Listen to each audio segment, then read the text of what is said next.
Okay. So what we do is record this, and I'll say this again, but if you don't want it recorded, let me know, because I know some people, privacy issues, etc. But we usually record these. If you don't want it recorded, just let me know, and I won't record it.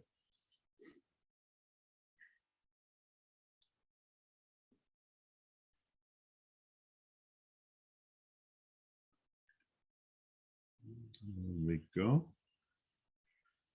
Any questions before we start? Is anybody? You're just got nothing else to do except listen to me. There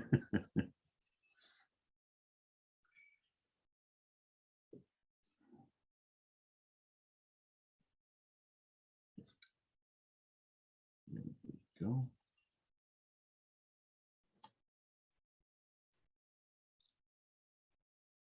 So it's just nearly 10 o'clock. So I'll just wait till like 10:01, then we'll get started, because I appreciate you being on time.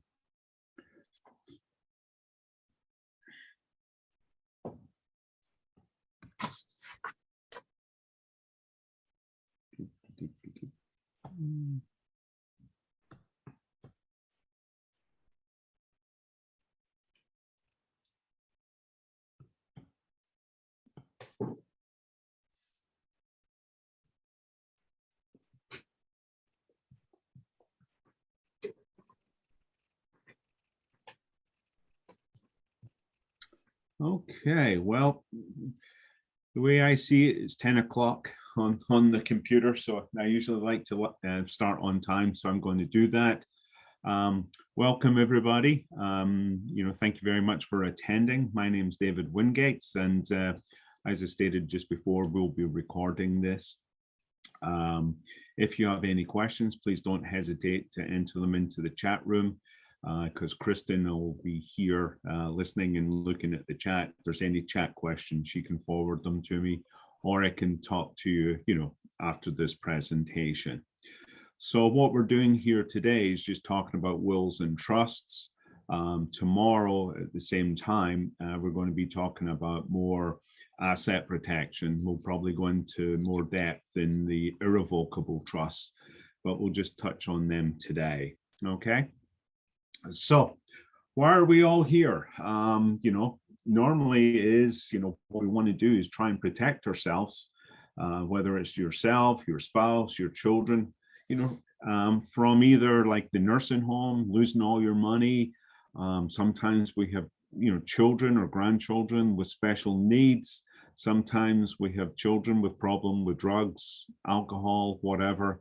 And if we were to give all the children the money, then maybe it will disappear. So that's one of the things that we want to be looking at, is obviously sometimes, we're concerned about our mother and father as well, if that's the case. So what we're going to do to provide, clarity and peace of mind is some legal documents we're going to talk about here today. The first few are the power of attorneys. There's two types of power of attorney. There's a financial and a healthcare power of attorney. And then we'll talk about living wills. We'll talk about your last will and testament, advantages, disadvantages, and also we'll mention some trusts here today as well. Okay, so that's a sort of outline of where we are. The seminar webinar is usually about 40 minutes or so. It just depends. And but as I say, I can stay on the line to answer any of your questions. So to me, what is the most important document in estate planning is the power of attorneys. Why do I think that? Well, because we're dealing with you while you're still alive.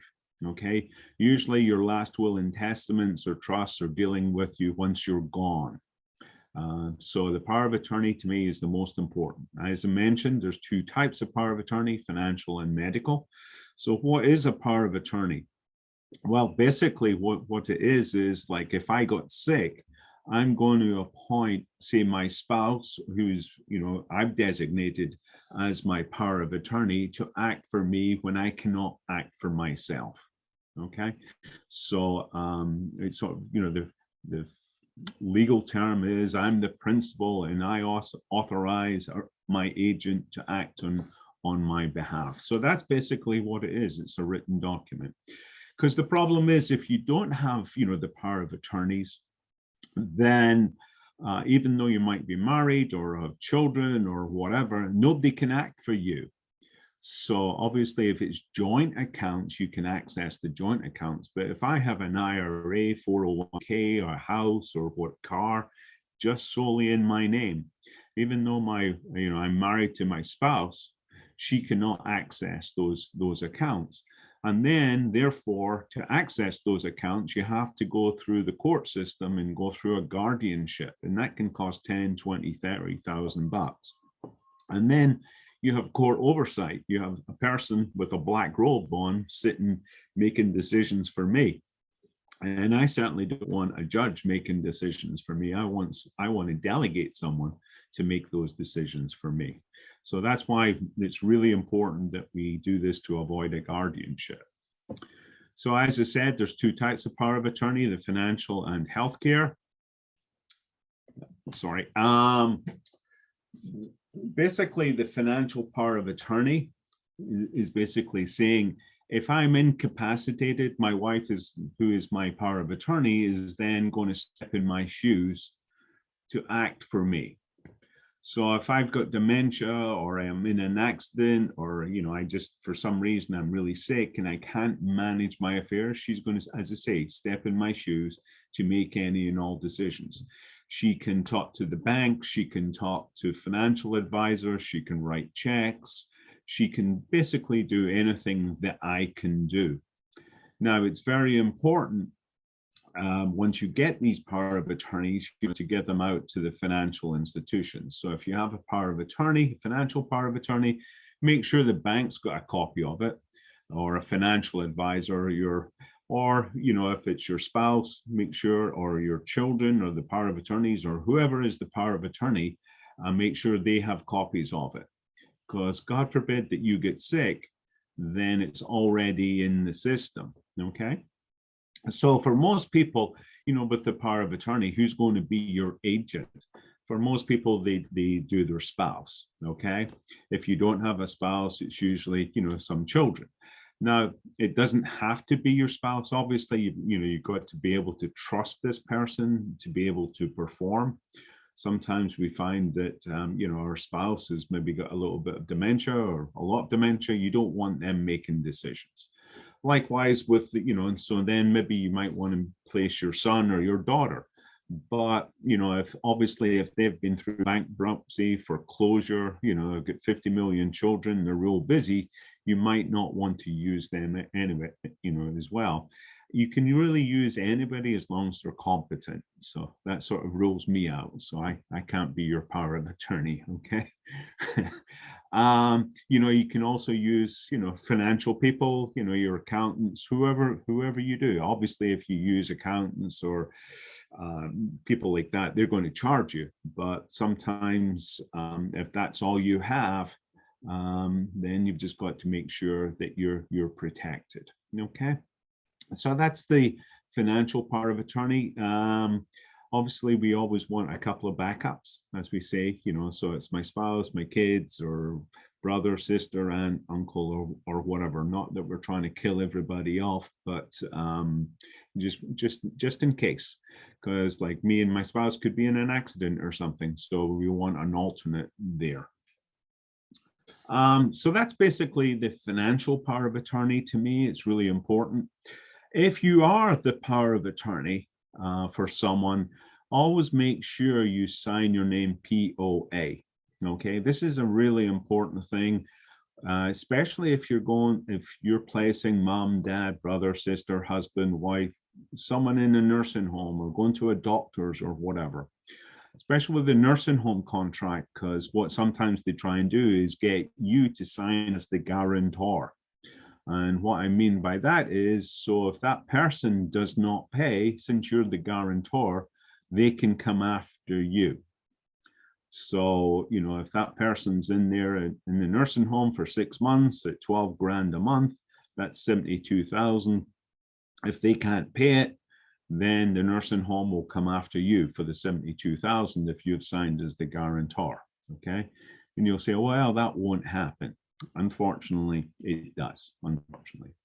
But if you sign it as a power of attorney, so David Wingate for, Gail Wingate, POA or whatever, or just put POA after your name, that means that you're acting as that agent for that person. So you're not acting as a guarantor. So they cannot come after you as long as there's not malfeasance or whatever. So that's very, very important. The other big thing is with the financial power of attorney, you've got to make sure there's a certain clause in it. It's called a gifting clause. Okay, so if you don't have a power of attorney, you need to get one. If you do have a power of attorney, there's lots of little clauses in there that we specifically need to protect your assets, especially if someone's going to go into a nursing home. The first one is what we call a gifting clause. And what it is allows your agent to take money away from you to make you eligible for Medicaid. So check your power of attorney for a gifting clause. If there is a gifting clause and it says you can only take $10,000 out a year, you need to update that power of attorney. And if you have one more than 5 years, I would probably recommend updating them. A few years ago, Maryland changed the laws. It used to be that financial institutions did not have to recognize power of attorneys unless they were their own. So if I prepared one and you had PNC, they might say, well, we don't recognize this. A few years ago, Maryland changed the law saying, if this power of attorney meets Maryland code, the financial institutions has to recognize it. So if it's 10 years old, 20 years old or whatever, then, it might not meet the Maryland statute. So the PNC, and all the other various institutions might not recognize it. Okay, so that's basically the financial power of attorney. With our healthcare power of attorney, we break it into 3 components. Our healthcare power of attorney, one is, the appointment of the healthcare agent to act for you. And then the other one, the second component, is for what most people call living wills. If you hear the living will, advance directive, medical directive, is all the same thing. And then also we have what we call a HIPAA release. HIPAA is the Privacy Act. So let me just go through those 3 components for you. So the first one is, appointment of a healthcare agent. Okay, and it's basically the same as the financial power of attorney, but instead of dealing with all of your finances, they're dealing with your health and welfare. So once again, if I get sick and I cannot manage my affairs, I'm going to appoint my healthcare agent to make decisions for me. And then, obviously we would need some alternates just in case something happens to that person. So what do I mean by that? Well, once again, the easiest way to think about it is that person's just stepping in my shoes. So if I can't make decisions for myself, then my healthcare agent can talk to doctors, physicians, decisions, operations, deny surgeries, review all the healthcare, medical records. They can employ doctors, discharge doctors, choose your environment. As I say, anything I can do, they can do for me. Likewise, then we have the living will. Our sort of default is that if I'm in a vegetative state or end stage condition, then just let me go. Okay, don't hook me up to machines to keep me alive to 2650 or whatever. So it's bad enough the way things are now. God knows what's going to be in another 500 years. So we'll figure that out. And likewise, with that, then we have what we call the comfort care. Sometimes we call it palliative care, saying, hey, no matter what, make sure I'm, free of pain and I don't suffer. So that's very important with the comfort care. So that's, the first two components, dealing with your healthcare agent, the living will, and the third component is the HIPAA. So HIPAA is the Privacy Act. So if I went to your physician and said, let me see your medical records, the physician should tell me no, okay? Because you haven't given me a release. So we've built that release into that document, okay? And also, so if we have this healthcare agent, then once again, we do not have to go through a guardianship, because there's two types of guardian.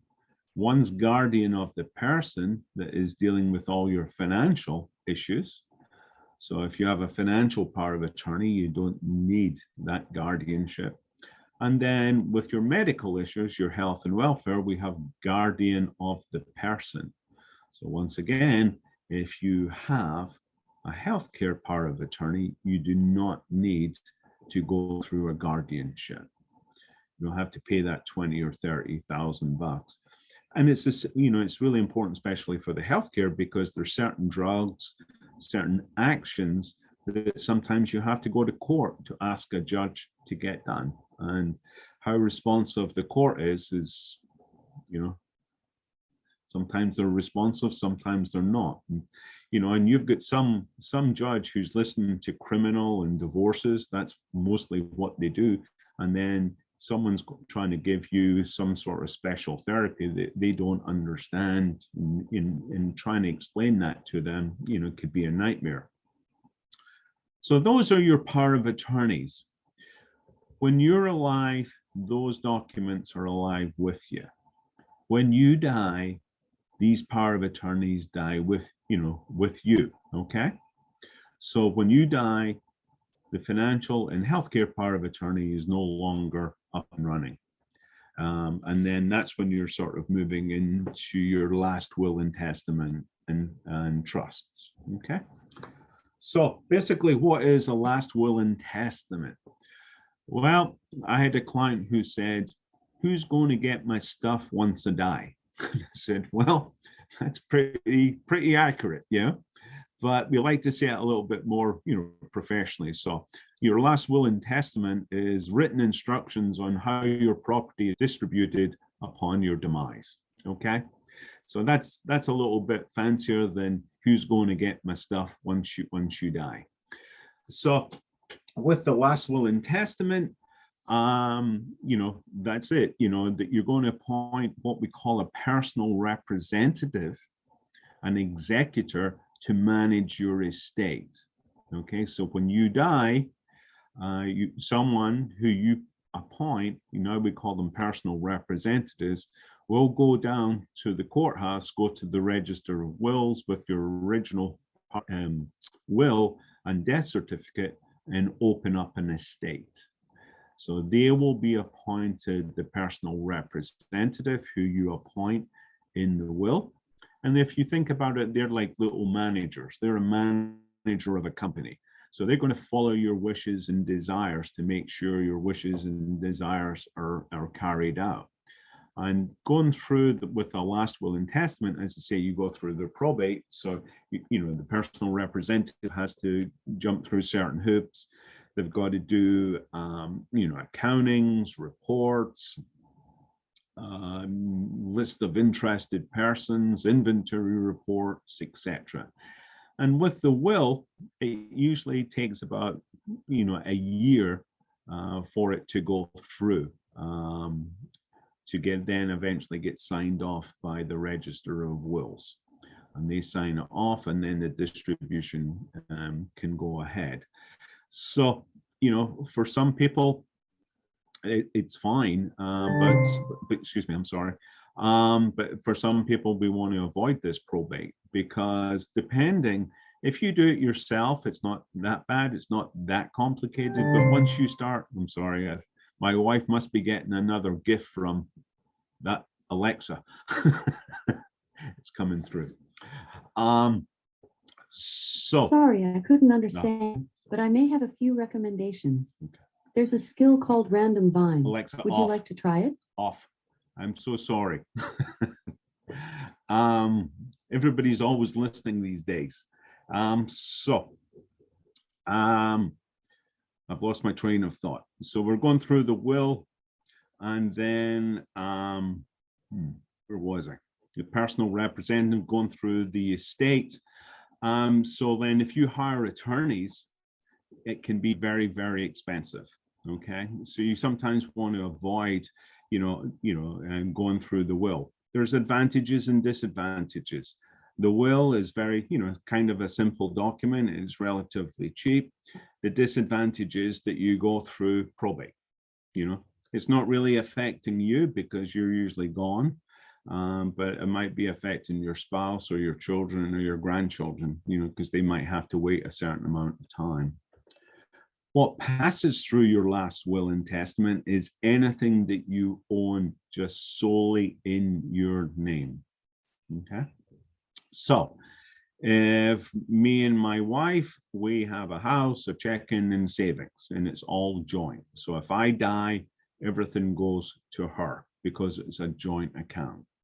If I have a IRA, life insurance, I'm naming my spouse as the beneficiary, so that money goes directly to my beneficiary. So then when I die, I own nothing because everything was joint with my spouse, or my spouse got the name beneficiary. So there's no probate for me because she's got everything. Now, obviously, when she dies, she owns the house, the car or whatever. And so if she has a will, then that goes through probate. And so then, the kids or grandkids or charities or whomever might have to wait about a year before the distribution is made. So obviously sometimes that can be a disadvantage. Okay.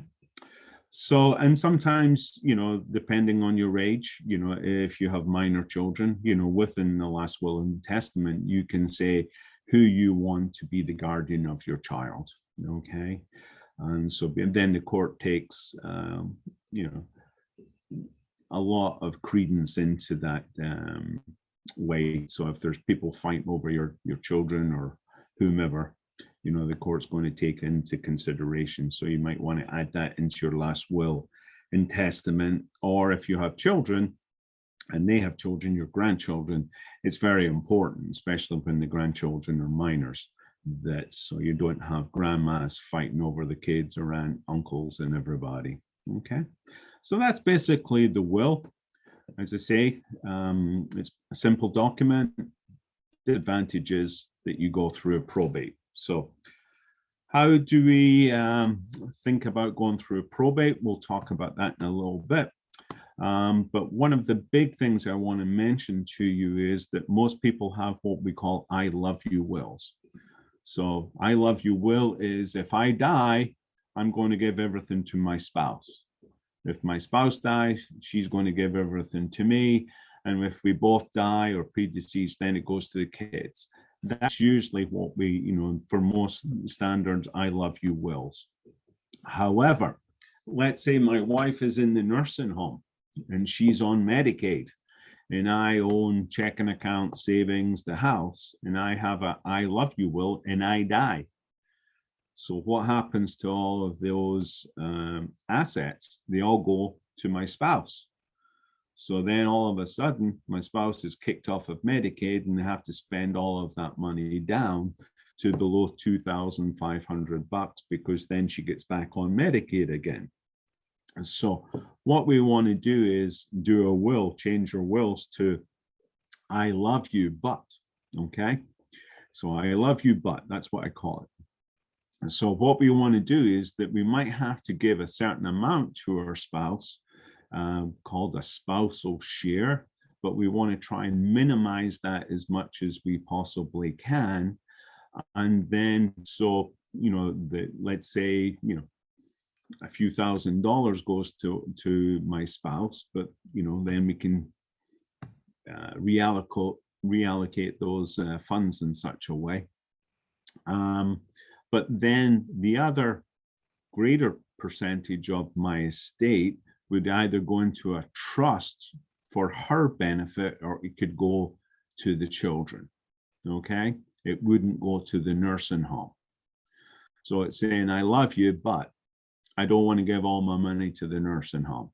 I want to keep it in a trust for you, for your benefit. So if you need certain things that Medicaid doesn't provide, glasses, teeth, hearing aids, special beds, all those types of things, or we give it to the kids to make sure the nursing home doesn't have it. So there are what we call some will substitutes, as I sort of mentioned before. If you have a beneficiary designation, for most people, that's the IRAs, insurance, sometimes, life insurance, annuities. Normally, they have named beneficiaries. So if I have an IRA, I've got $50,000 in this IRA and I die, my wife is the beneficiary. So that money would go directly to her. She was no longer around. We usually name our kids or someone else as the beneficiary designation. So that goes straight to the beneficiary. It does not go through probate.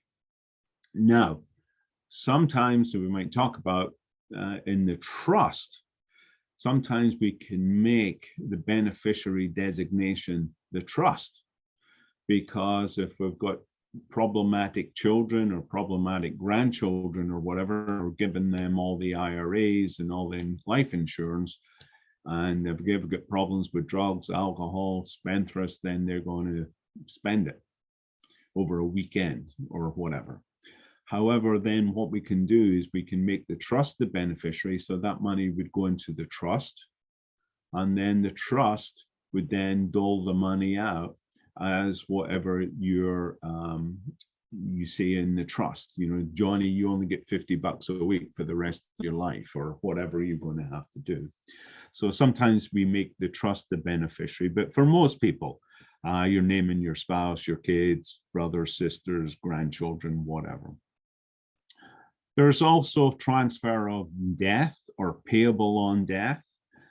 So that's where you have bank accounts or your portfolio, and you're saying, you can designate that on your accounts. So your checking account, savings account, mutual funds, you can say transfer on death or payable on death to spouse or kids or whomever. Once again, that doesn't flow through probate, because you've got to think about probate is only what you get, what the asset is titled solely in your name. Okay.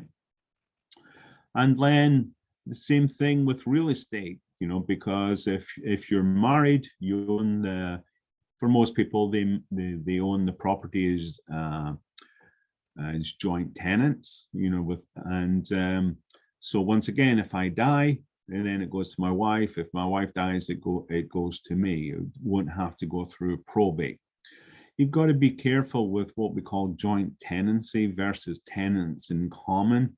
Most people have it as joint tenancy, so with the right of survivorship. So if, say, my wife is no longer here, and I add my children to the deed, and then I die, then it goes to the kids.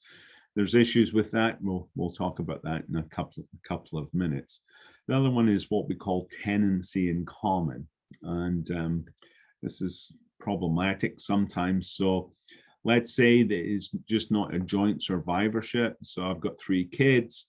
I'm going to say, hey, if I die, the kids get a third each, but non-joint tenancy. So if one of the kids died, their 1/3 share would go into their estate, and then it might go through a will to their children or grandchildren or whatever they wanted to do.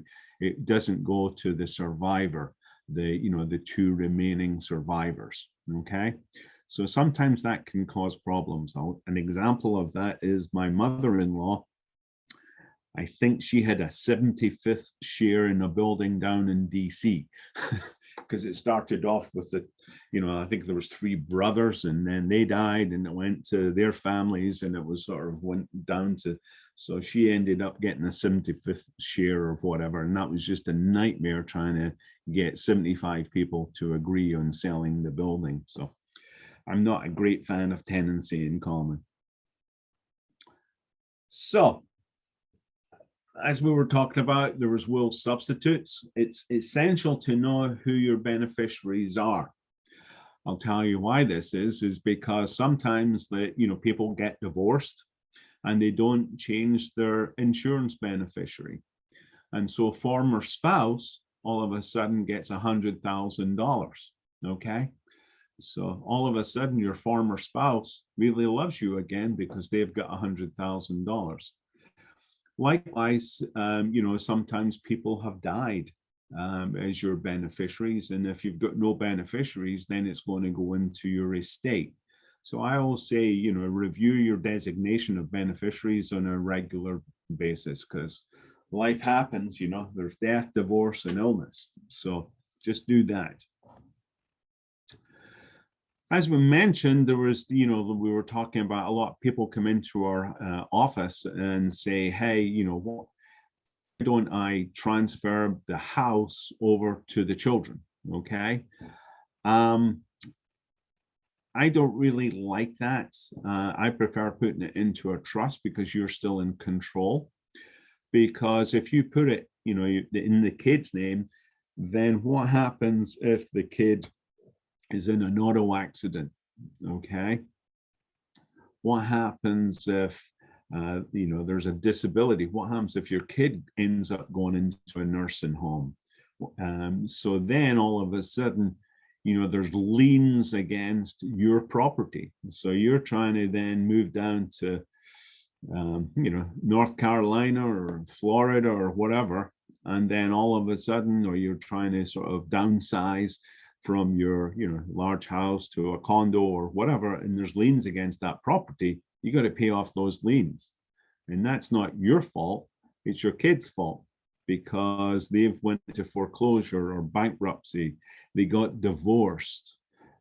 So all of a sudden your daughter-in-law or son-in-law is coming after your property. Or what happens if they die? Have they, is it going to go into a will, and is it going to get transferred to someone else? So we don't like the outright transfer to children. Also, it has, complications as well with Medicaid. We'll talk about it more in depth tomorrow about the nursing home and Medicaid, but there is what we call a 5-year look back. And if you give your kids some monies or whatever within that 5 years, that's going to cause a lot of problems with you because you're going to be penalized. So that's why we prefer, if you're going to do anything, you put something into a trust. There's various types of trusts, but quick introduction to trust is there's various types. Basically like buying a car. Do you want your Lamborghini or do you want a truck or whatever? It all depends on what's a good fit for you. So trust has no value until it's funded. So you got to, there's a lot of times we see that certain attorneys set up trust, but but it's never funded. So it's a useless piece of paper. You got to fund the trust. So if you think about the car, how does the car work? It works with adding gasoline or fuel to the car. So if there's no fuel in the car, it's not going to drive. If it's not funded, the trust is no use. And also what we have is with the car, you have a driver, okay? So they drive the car. It's the same thing with the trust. You need a trustee. So the trustee is the manager, the driver of the trust.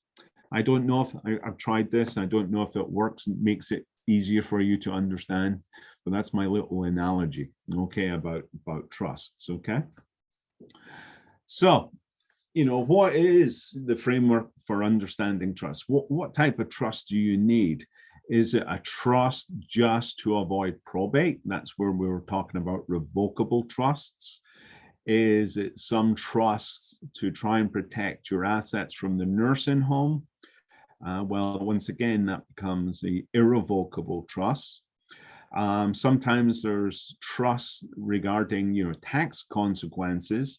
That's not something I focus on. Now, if you're married and you've got more than $22 million, then the federal government is interested in you.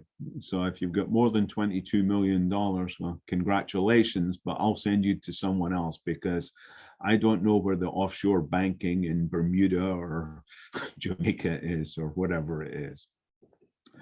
You get assets to fund the trust. For most people, they fund the trust with their real, their houses, the real property, and also financial assets. We cannot put IRAs or 401ks, those type of qualified funds, into trusts, okay? Because the IRS wants its money. And when does the IRS get says, well, I know once you're over 72 now that, you're going to get the minimum distribution, but the IRS wants their money as soon as you die. If you put it into a trust, that trust could live forever. And so the IRS wouldn't get its money. So like, you can put in checking, savings, normal portfolios, what we call non-qualified funds. Qualified funds are obviously IRAs, 401ks, etc. And then you need to have someone to, well, the other types of trust that we do is a special needs trust or supplemental trust. So if you have children or grandchildren with some type of special needs, autism, etc., we want to do a trust for them, because if you leave them money, say in a will, and you leave 10 grand or 20 grand or 40 grand, they will lose their government benefits because now they've got more than 2,000. But if we leave it into a special needs trust or a supplemental needs trust, that 20,000 can be in that trust and they will not lose their benefits. Okay. Now, then you can use that money to help your grandchild or child or whomever. Likewise, we talked about the trustee, the driver of the car, the manager of the trust. So obviously it's called a trustee. The big word there is trust. Okay, so with the revocable trust, you can be the trustee. Okay. But with the irrevocable trust, you're not allowed to be a trustee. So you have to appoint someone that you trust. It can't be your spouse, but it can be your kids. So common objectives for establishing trusts. First one is what we call probate avoidance. So that's where your revocable trust comes in. So what is the revocable trust? Well, once again, it's a trust. If you think about it as a little business, you have an owner of the business. So you're the owner of the trust. We call you the grantor. So you set up the rules and regulations. Basically, if you think about it, it's a will substitute. So once again, you're going to designate who you want to give your assets to and when. Sometimes, we have kids and they haven't matured and you don't want to give the money till they're 30. Sometimes you give half at 30, half at 45. Sometimes we don't give the kids or grandkids any of the money. We keep it in the trust, as we mentioned before, and then Johnny just gets $1,000 a month or whatever for the rest of his life. Okay, now the whole idea of this trust, the revocable trust, is just to avoid probate.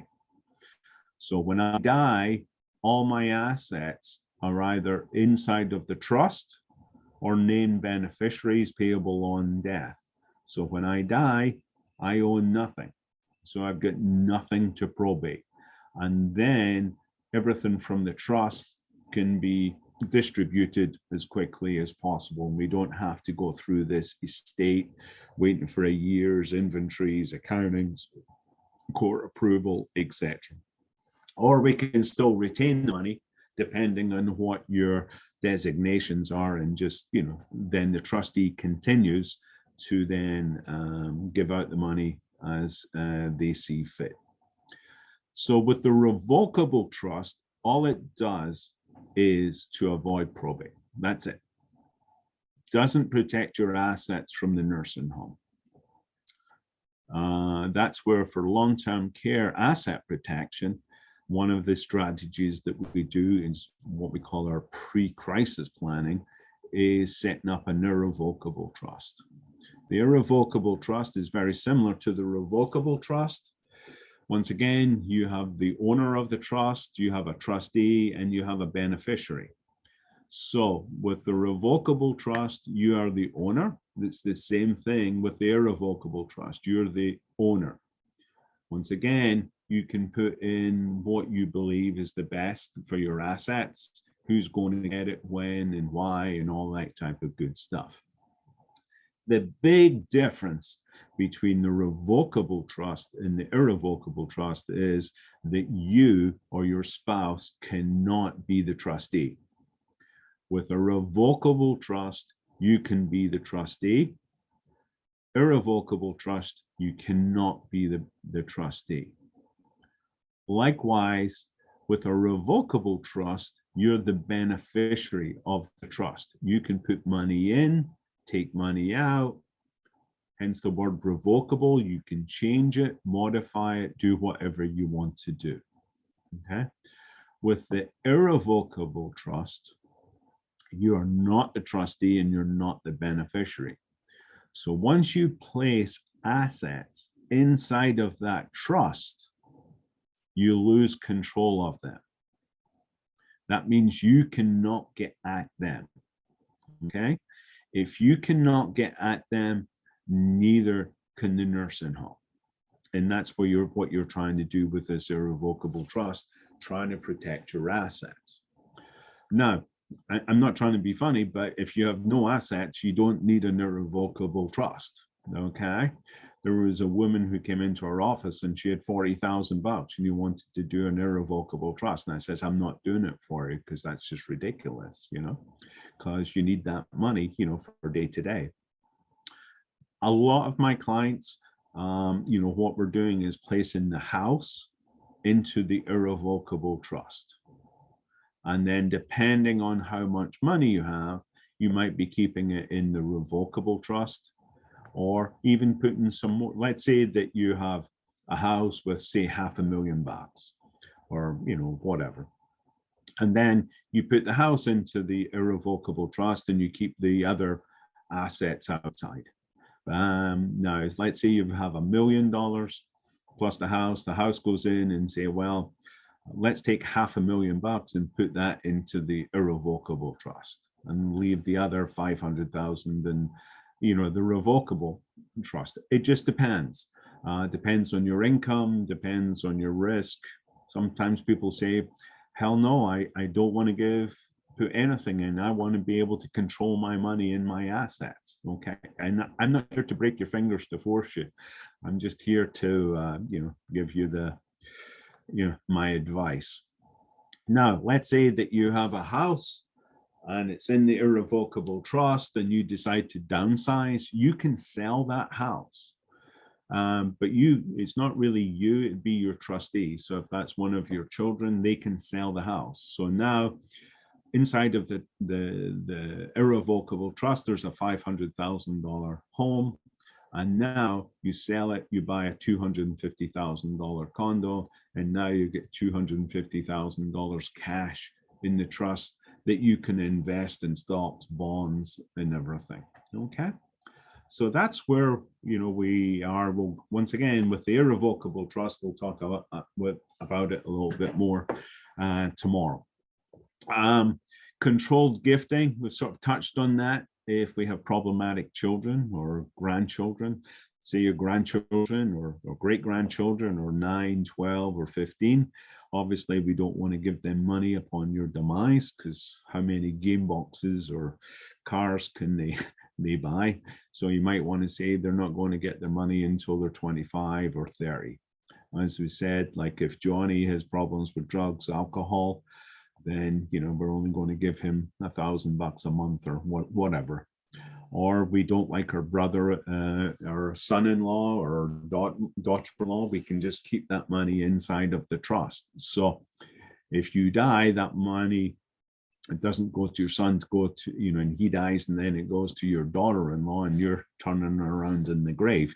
You can keep it inside of that trust. And then, God forbid, if your son passed away, then that money wouldn't go to the daughter-in-law. It might go to your grandchildren or whoever you want to give it to.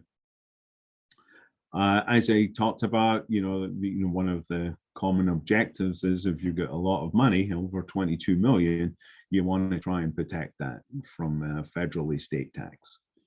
And we talked about, beneficiary has supplemental needs. So if one of the children, grandchildren has special needs, we want to be able to protect that asset for their benefit and also keep the government benefits. And management of assets upon death, then we avoid probate. That's the big thing. Even with any of these irrevocable trusts, revocable trusts, or special needs trusts, we don't have to go through probate. We sort of talked in some of these things. So estate versus trust administration considerations. With a will, you have probate fees. Obviously with trust, you don't have any probate, so there's no fees. With wills, if you're going through, then, attorney's fees can be pretty high. I mean, if you've got a house and 600,000, an attorney can charge you 20 grand, depending on how much work there was. With everybody, for most people, if they've got wills, they can always challenge them. So obviously with any challenges, we put in a clause. It's a fancy term called the Terrarium Clause. And that means if you challenge this will or trust and you lose, then you get nothing. Okay, so be careful what you ask for. Okay. And that's basically it. I said it would probably be about 40 minutes. So I try and keep it to about 40 minutes. I just went a little bit over. But I mean, obviously, one glove doesn't fit all. So that's why we do, individual planning for you. What might be good for the goose isn't good for the gander. Maybe you don't need trusts. Maybe you just need, some wills. But that's something we would discuss with you. Everybody needs power of attorneys. Okay, absolutely. And one of the big things we hope to, provide you is peace of mind. And what we try and do is, if you're interested, we can request a consultation. And we look forward to protecting your legacy, for you and your family. Okay. Thank you so much for listening. I think Kristen's going to open it up. Was there any questions, Kristen, or does anybody else have any questions? If you want to talk, or you can just set up a consultation if you want.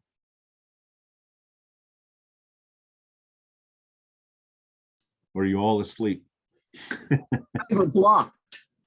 Oh, you're blocked. You should be blocked. No, I hear you now. Okay, we're unblocked now. We're unblocked. Yeah. Okay, that was a good review for me because I have a will and I have a revocable trust. What I want this information for my neighbor, whose wife is currently in a rehab, and my brother, and for all my senior citizens in Middletown. What I really need to know about is your tomorrow's presentation, and I won't be able to hear that. Is there any way I could get some information about that? Yeah, well, what we see is that we record these. So we can record this, and we'll probably be recording it tomorrow. Okay. So I know you can't, you're saying you can't make it tomorrow, but if hopefully we can record it, and then we can send you a recording of that tomorrow. Okay. Thank you.